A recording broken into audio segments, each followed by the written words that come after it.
House grabbed a huge kitchen knife and swung it straight at the patient.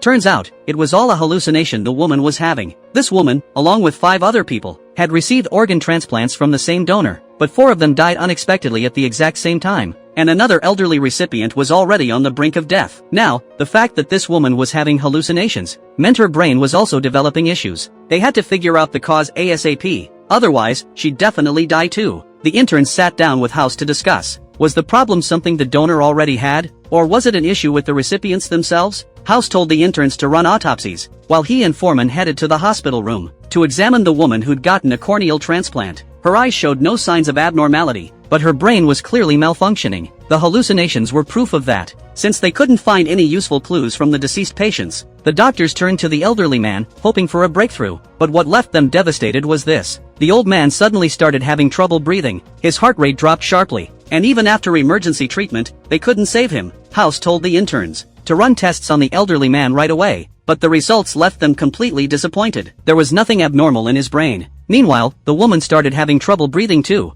and her heart rhythm became irregular. To save her life, House suggested starting chemotherapy immediately. Surprisingly, the woman actually started to get better. Could it really be cancer? House didn't think so, though. He believed it was a disease that acted like cancer but wasn't cancer at all. House pulled the hospital administrator in to help with the research. He argued that the stem cells from the donor were floating around inside the recipients' bodies, differentiating and then settling in various organs, making those organs no longer function like proper livers or lungs. The reason chemotherapy worked was that it killed off those rogue stem cells, but that was just treating the symptoms. The only way to find the real diagnosis was to perform a brain biopsy on the woman. When the doctors opened up the woman's skull and placed a neural grid inside her brain, the symptoms quickly showed up. After removing the neurons that the stem cells had damaged, the woman made a full recovery.